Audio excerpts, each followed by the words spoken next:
Então, dando sequência a essa nossa proposta de falar sobre os crimes contra a pessoa idosa no mês de junho, que é o mês da conscientização da violência contra a pessoa idosa, onde a gente tem o nosso dia 15 de junho, que é o Dia Mundial, determinado pela ONU. Hoje a gente vai falar sobre o artigo 102 do Estatuto da Pessoa Idosa. O artigo 102 diz o seguinte, e esse é um artigo muito importante: apropriar-se de ou desviar bens, proventos, pensão ou qualquer outro rendimento do idoso, dando-lhe aplicação diversa da sua finalidade, reclusão de 1 a 4 anos e multa. Eu já acho esse 1 ano muito pouco. Vamos começar por aí. Que crime é esse? É o crime que a gente mais conhece e é o menos denunciado, que é o crime da apropriação de recursos e do desvio de patrimônio do idoso. Nesse momento em que a gente está em isolamento social, eu tenho falado muito isso. Que momento interessante para aqueles que querem fazer algo errado com relação ao patrimônio do idoso, ter toda a oportunidade de fazê-lo. Veja bem, a gente tem aí toda uma campanha dizendo que os idosos são o maior grupo de risco do contágio do Covid, certo? Então, o tempo todo na televisão, no momento em que a gente estava em isolamento total, você pode sair para comprar e para adquirir os produtos essenciais e tal. Quantas pessoas não se aproveitaram disso para utilizar o dinheiro do idoso? Reter cartão magnético é um outro crime, tá? Mas quantas pessoas não se aproveitaram disso, dizendo, olha, eu parei de trabalhar, pega o teu dinheiro da poupança, pega um empréstimo consignado, eu não tenho dinheiro. Isso é uma coisa.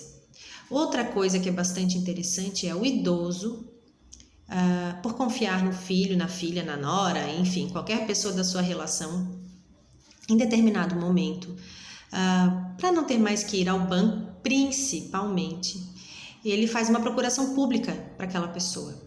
E a procuração pública, isso tem que ser tomado muito cuidado, ela pode ter... ela pode determinar os poderes específicos para quem recebe a procuração. Quase me faltou a palavra. Ela determina os poderes, né, para quem recebe a procuração. E o que acontece geralmente é que a pessoa chega no cartório e diz, oi, tudo bem, eu vim fazer uma procuração, minha mãe precisa fazer uma procuração para mim. E aí o cartório pergunta quais são os poderes e a pessoa diz, amplos poderes. Amplos poderes significa amplos poderes. Então, esse filho vai poder vender, alugar, doar todo o patrimônio do idoso, sem mesmo precisar da consulta do idoso naquele momento. É claro que pode ser anulado depois do ato, né? Quando o idoso se manifesta e diz que não sabia e que não era para fazer isso, que o patrimônio era dele. Mas isso pode ser feito. E depois que Inês é morta, como é que a gente volta atrás, né? Então, quando a gente fala de apropriar-se ou desviar bens, é isso, né?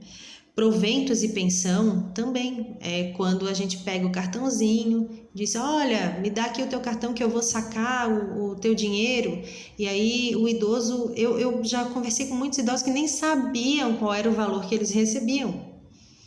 Não sabiam porque, na verdade, o filho pega o cartão, paga lá os boletos do idoso, quando paga... e não se vê o dinheiro. Essencialmente quando o idoso mora com alguém da família, né? E aí ele se sente meio que responsável por ajudar, ou ele é a renda principal da família, então ele perde totalmente o controle da sua própria vida financeira, né?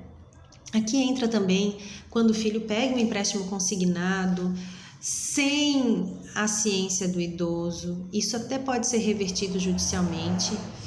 Quando a procuração é um pouquinho mais complicado, mas é possível se reverter judicialmente.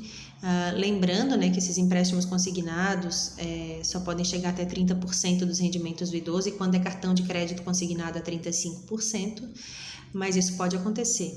Uma outra questão interessante aqui do apropriar-se não é necessariamente passar para o seu nome a propriedade, mas é usá-la e inibir, coagir o idoso ou criar obstáculos para que o idoso tenha acesso de novo àquele local. né?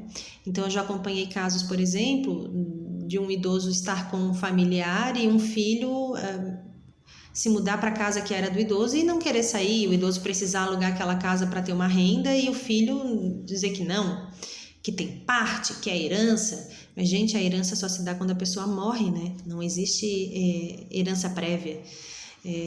Então, tem isso, e é possível também agir judicialmente. Tudo que está previsto dentro de uma lei, a gente pode sim usar a ferramenta judicial para fazer valer o direito que está ali determinado. Então, quando alguém se apropria ou desvia algum bem, o idoso pode, de alguma forma, voltar, né, anular aqueles atos, tá? Com pouco, às vezes, um pouco de dificuldade por causa da prova, mas pode sim, através de testemunhas e, enfim, provas documentais, se provar a data em que foi feito o ato, a data que foi feita a procuração e por aí vai. É sempre importante ter um advogado da confiança de vocês para auxiliar nisso, ok? E outra questão não é todo mundo que tem o cartão do idoso ou que tem acesso à conta do idoso que está fazendo errado. A questão aqui desse tipo criminal é quando se dá a aplicação diversa da finalidade. Então, se você tem um cartão da pensão do idoso e você administra aquela pensão dando, né, ofertando e possibilitando que o idoso tenha acesso àquilo que é necessário a ele, não tem problema nenhum. A grande questão é você tirar R$1 ou 500 ou 1.000 ou 2.000, não importa o montante, você não pode usar daquele dinheiro para as suas necessidades ou para as necessidades de terceiro sem o conhecimento e a autorização do idoso, senão é crime. Eu acho essa reclusão de 1 ano inicial aqui muito baixa, mas infelizmente é o que nós temos para o momento. São poucas vezes que os idosos denunciam esse tipo de crime, como eu falei no vídeo anterior, principalmente porque ele se acha responsável pela conduta do filho. Ele se acha responsável pela falta de caráter, vamos falar assim, da pessoa que se apropria daquilo que é dos pais ou dos avós. Porque esse idoso acredita que o caráter foi forjado na educação que ele deu para aquela pessoa ao longo da vida e que se a pessoa se tornou alguém que não tem o mínimo de empatia, que não se importa com a lesão que está causando, o dano que está causando, a culpa é da criação que ela recebeu.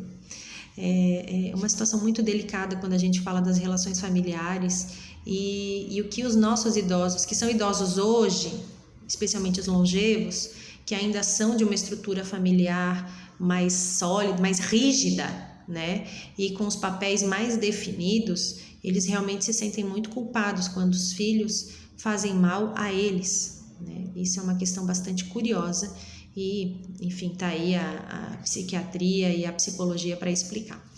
Mas por hoje é isso. O artigo 102 fala então da apropriação e do desvio de bens dos idosos quando não é em proveito deles e quando não é com a autorização deles, tá certo? Eu volto num outro vídeo para a gente falar sobre outros crimes contra a pessoa idosa estabelecidos no Estatuto do Idoso. Até mais!